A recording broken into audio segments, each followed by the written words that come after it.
उज्जैन के चरक अस्पताल में 4 माह के बच्चे की मौत होने का मामला सामने आया है। दरअसल पूरा मामला उज्जैन के चरक भवन अस्पताल का है, जहां 4 वर्ष के बच्चे को तबीयत खराब होने के कारण इलाज के लिए चरक भवन अस्पताल में लाया गया था, जहां बच्चे की अचानक इंजेक्शन लगाने के बाद तबीयत बिगड़ गई। वहीं पूरे मामले को लेकर परिवारजन ने जिला अस्पताल के डॉक्टर और कर्मचारियों पर गंभीर आरोप लगाया।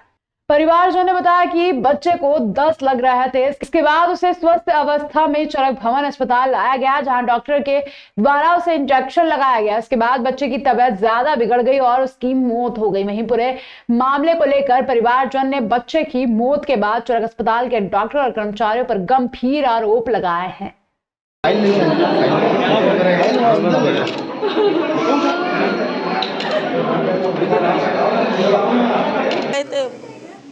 चांदवानी के वहाँ तो डॉक्टर साहब को बताया हमने, वहाँ पे तो खेलने के वहाँ ले जाना चरक भवन में, उसको बाटल लग जाएगी तो अच्छा हो जाएगा। 10 तो लग रहे थे उसको, तो हम यहाँ लेके आ गए। अभी सुबह 11 बजे तो डॉक्टर साहब ने सब ट्रीटमेंट करा उसका ना, कि जाओ ऊपर उसको कर दो भर्ती।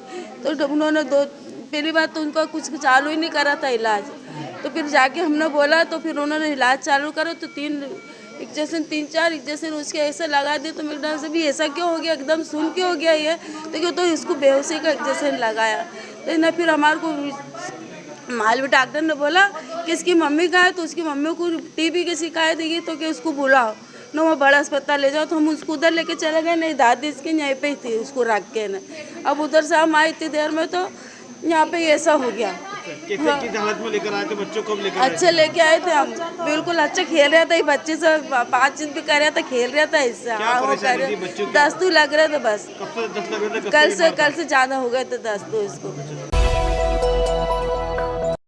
नागझीरी स्थित हेलीपैड पर महापौर, विधायक, भाजपा पदाधिकारी व पुलिस प्रशासन के आला अधिकारियों ने मुख्यमंत्री डॉक्टर मोहन यादव का स्वागत किया।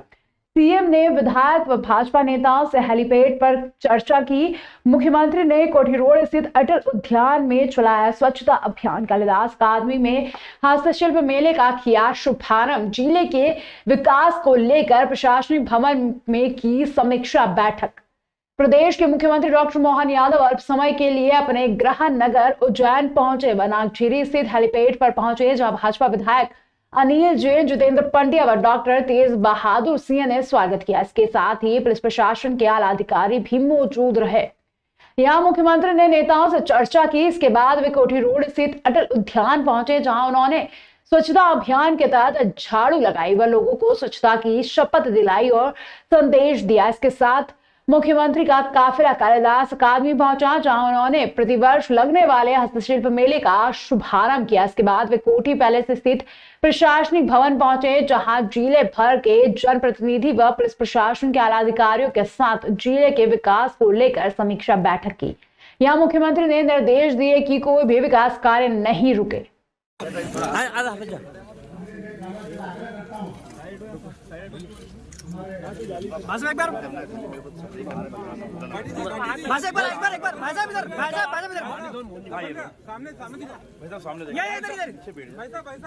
हम अपनी पूरी ताकत लगा करके वो दृष्टि देने वाले हैं, जिसके आधार पर अभी तक के सबसे अच्छे मेले में कोई भराएगा तो अपना मध्य प्रदेश का सिंहस्थ मेला 2028 महाराज की।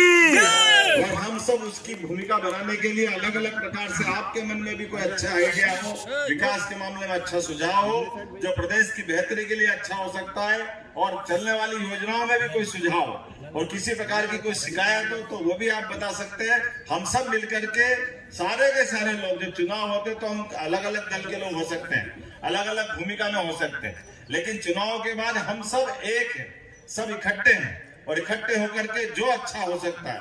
मुझे इस बात की प्रसन्नता कि इस बार विधानसभा में भी सबने मिलकर के हमारे सभापति का निर्वाचन सर्वानुमति से किया था। मैं कांग्रेस पक्ष को भी बधाई देना चाहता हूं, जिन्होंने इस बात का साथ दिया, और क्या पक्ष क्या विपक्ष सबने मिलकर के सदन भी चलवाया, और सदन चलने के साथ से लगा करके जो मूल भाव है कि विकास के मामले में हम एक दूसरे का साथ लेकर आगे बढ़ते हुए और नए कीर्तिमान बनाए।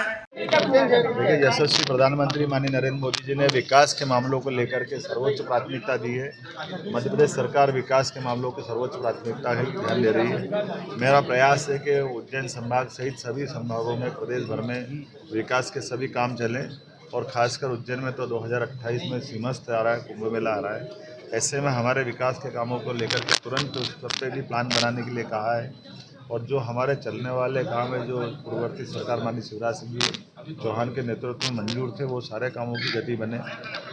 उज्जैन के विकास को लेकर के हम सबकी इच्छा है, क्योंकि उज्जैन के बाबा महाकाल के महालोक के लोकार्पण के बाद उज्जैन एक तरह से माननीय मोदी जी के शुभारंभ करने के बाद ही ये एक अलग प्रकार की स्थिति में आया है। इसलिए मैंने आज भी उसकी संख्या की जानकारी निकाली कि लगातार हमारे उज्जैन में तीर्थाटन करने वालों की संख्या अत्यधिक बढ़ी है। तो स्वाभाविक रूप से उनके लिए सारे प्रबंधन हो जाए, आने जाने के मार्ग ठीक हो जाए, जन सुविधाएं ठीक से हो जाए, जो भीड़ के प्रबंधन है खास करके लंबा नहीं चलना पड़े, छोटे से छोटे में उनके दर्शन जल्दी हो जाए, या तिरुपति बालाजी या अन्य देवस्थान पे जो समय का स्लॉट देते हैं कि उस समय उनके दर्शन हो जाए, तो आधे घंटे से कम समय में दर्शन हो, इसका भी बात करने के लिए मैंने कहा है। और सभी जनप्रतिनिधियों के साथ में और विकास के जो काम हो सकते हैं उस सब पे बात। जिला प्रशासन द्वारा चाइना डोर की खरीदी बिक्री पर सुरक्षा की दृष्टि से प्रतिबंध लगा दिया गया है। साथ ही समय समय पर चाइना डोर के अवैध रूप से क्रय विक्रय के साथ उनके संग्रहित न करने की समझाइश भी पुलिस प्रशासन द्वारा दी जाती है और चाइना डोर के क्रय विक्रय पर कार्रवाई की है।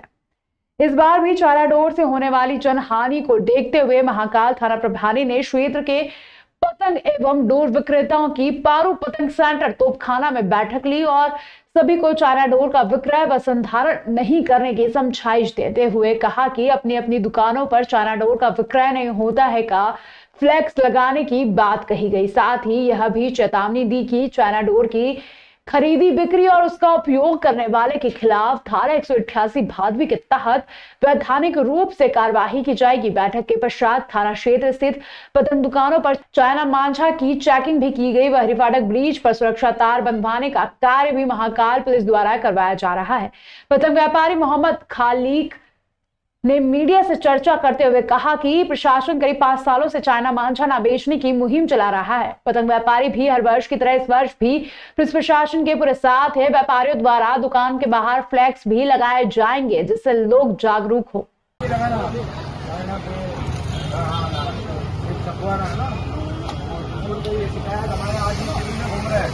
हम लोग है ना मुखबिर को लगा दिए पैसे दे देके, अगर वो भूल से चाइना ले ली तो समझ जाना।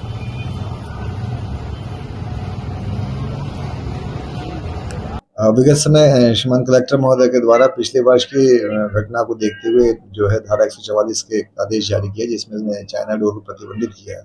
इसी आदेश के तारतम्य में श्रीमान पुलिस अधीक्षक श्री सचिन शर्मा सर का यह आदेश था और सभी थाना प्रभारी को उन्होंने निर्देश दिए हैं कि इसमें व्यापक इंतजाम किए जाए। उन्होंने सभी अपने अपने क्षेत्रों की जो है दुकानों पतंग की दुकानों की तलाशी करवाई और उसमें यह समझाइश दी गई है कि आप आवश्यक रूप से यह ध्यान रखें कि आपको चाइना डोर का इस्तेमाल नहीं करना है और इसके साथ साथ उन्हें जो पुल है उन पर तार लगवा करके व्यापक सुरक्षा के इंतजाम करवाए हैं।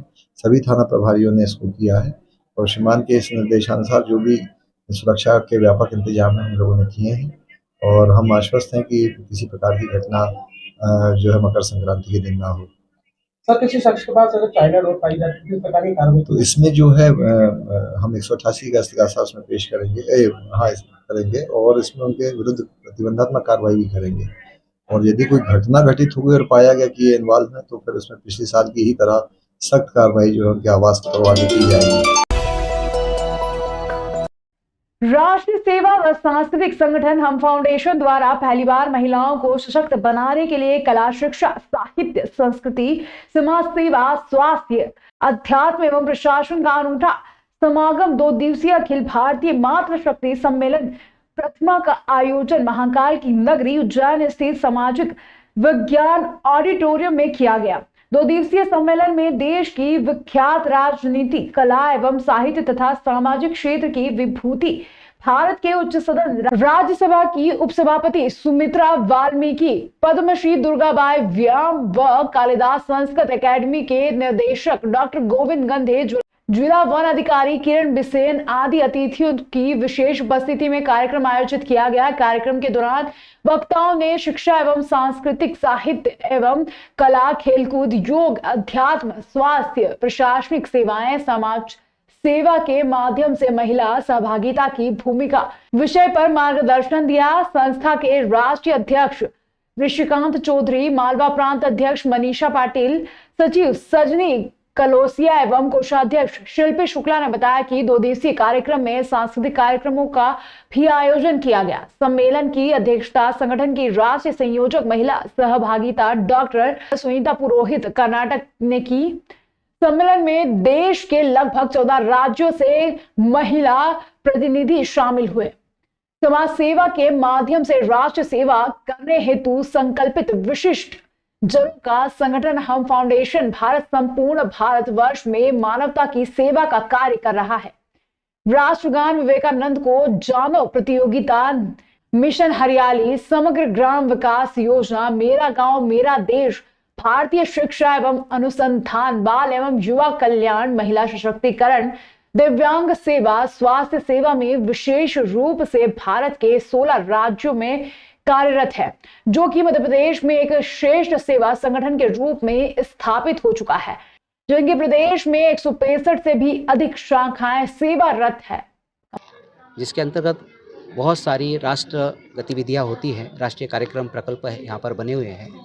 इसी तारतम्य में मातृशक्ति को सशक्त करने के लिए, ऑलरेडी सशक्त है वो, परंतु और ज़्यादा सशक्त करने के लिए कुछ नए नए आयामों में उनको और विकसित करने के लिए, जैसे कला का क्षेत्र है, साहित्य है, शिक्षा है, समाज सेवा है, इसमें कैसे और आगे बढ़ सकते हैं। इसलिए 2 दिवसीय ये मातृशक्ति सम्मेलन प्रथमा के नाम से, क्योंकि प्रथम बार हो रहा है, वो सम्मेलन यहाँ आयोजन किया जा रहा है। 2 दिवसीय सम्मेलन में बहुत सारे राष्ट्रीय स्तर के वक्ता यहाँ पर आ रहे हैं। सुमित्रा वाल्मीकि जी उपसभापति राज्यसभा की, जिनके हाथ से अभी उद्घाटन होना है इसका, और अन्य विषयों पर चर्चा के बाद में आज शाम को सांस्कृतिक कार्यक्रम का भी आयोजन किया गया है। और ये कार्यक्रम उज्जैन नगरी, महाकाल नगरी में करने का उद्देश्य यही था कि माँ पार्वती का आशीर्वाद मिल जाए, शिव जी का आशीर्वाद मिल जाए। इसलिए माँ पार्वती के नाम पर ही प्रियमदा करके एक स्मारिका का यहाँ विमोचन भी हो रहा है।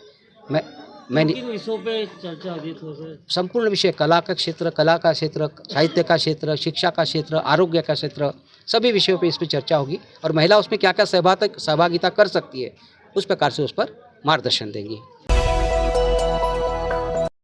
शनिवार को इस्कॉन मंदिर उज्जैन में गीता जयंती के उपलक्ष्य में गीता महोत्सव का आयोजन किया गया। इस्कॉन मंदिर के पीआरओ राघव पंडित दास ने जानकारी देते हुए बताया कि आज ही के दिन भगवान श्री कृष्ण ने श्रीमद् भागवत कथा का ज्ञान अर्जुन को दिया था। इसी अवसर पर आज इस्कॉन मंदिर में सुबह से धार्मिक आयोजन हुए।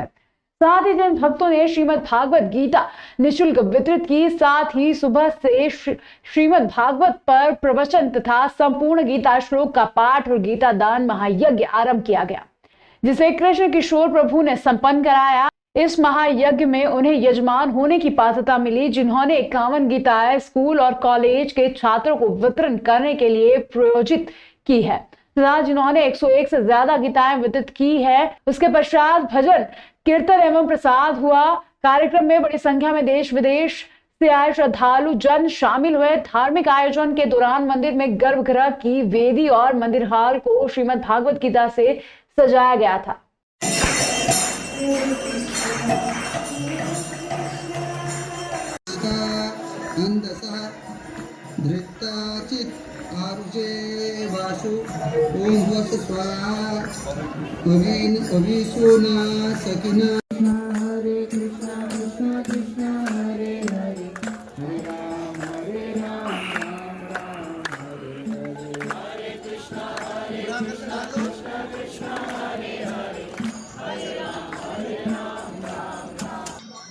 आज गीता जयंती है।